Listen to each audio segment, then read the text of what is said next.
অনুশীলনের সময় বন্ধু মাথিসা পাথিরানাকে হাত দিয়ে মুস্তাফিজ দেখিয়ে দিচ্ছিলেন 2 মাস আগে মাথার ঠিক কোন জায়গায় বল লেগে গুরুতর ইনজুরির শিকার হয়েছিলেন। এখনও অনুশীলনের সময় মুস্তাফিজ ভয়ে থাকেন এই বুঝি বল মাথায় লেগে যেতে পারে। ফিজ যখন বোলিং করার জন্য সামনে ছুটে যাচ্ছিলেন তখন পিছে তাকিয়ে দেখেন রাচিন রবীন্দ্র বল হাতে এগিয়ে যাচ্ছিলেন। তাই তো সাথে সাথে বল করা বাদ দিয়ে মুস্তাফিজ সাইডে সরে আসেন এবং রাচিনকে বল করার সুযোগ করে দেন। কেন তিনি এমনটা করলেন তা ফিজ ফিরে আসার সময় পাথিরানাকে হাতের ইশারায় মাথায় আঙুল রেখে বুঝাচ্ছিলেন। গত 18 ফেব্রুয়ারি কুমিল্লা ভিক্টোরিয়ান্সের হয়ে মুস্তাফিজ অনুশীলন করার সময় হুট করে মাথায় বল লাগায় গুরুতর ইনজুরির শিকার হন। পরে তাকে হাসপাতালে নিয়ে যাওয়া হলে ফিজের মাথায় 5টি সেলাই করা হয়।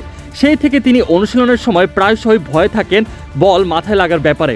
একবার তো বাংলাদেশে থাকা অবস্থায় অনুশীলনের সময় বেশ চমকে উঠেছিলেন বলের আওয়াজ শুনে। অনুশীলনে মুস্তাফিজের এমন হাস্যোজ্জ্বল অবস্থা দেখে বলাই যায় আইপিএলে কতটা ভালো সময় কাটাচ্ছেন ফিজ ভালো খেলুক বা খারাপ, চেন্নাই দলটা সব সময় তাকে আগলে রাখছে। টানা খারাপ খেলেও মুস্তাফিজকে বেঞ্চে না বসে একাদশে খেলিয়ে যাচ্ছে, যার ফলে চেন্নাইয়ের রাস্তার সেই প্রতিদানও দিয়েছেন গেল ম্যাচে 2.5 ওভার বল করে 18 রান দিয়ে 2 উইকেট শিকার করে।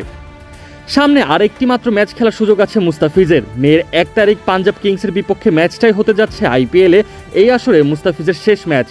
মুস্তাফিজের এতদিনে দেশে ফিরে আসার কথা ছিল, তবে চেন্নাই কর্তৃপক্ষ বিসিবির কাছে অনুরোধ করে আরও একটি দিন মুস্তাফিজকে চেয়েছে খেলার জন্য। তাই শতভাগ নিশ্চয়তা দিয়েই বলা যায় পাঞ্জাবের বিপক্ষে ম্যাচে মুস্তাফিজ খেলবেন শতভাগ নিশ্চিত। এর থেকেও স্বস্তির কথা হলো এবারও খেলাটা হবে চিদাম্বরম স্টেডিয়ামে, যেখানে মুস্তাফিজ বল হাতে ভয়ঙ্কর হয়ে ওঠেন এবং কি চেন্নাই মুস্তাফিজকে দলে ভিড়িয়েছিল মূলত চিদাম্বর স্টেডিয়ামের উইকেটের কথাই বিবেচনা করে। আসরের শুরুর ম্যাচ মুস্তাফিজের এই স্টেডিয়াম দিয়েই শুরু হয়েছিল। বল হাতে সেই ম্যাচে একাই 4 উইকেট নিয়ে তাক লাগিয়ে দিয়েছিলেন সবাইকে।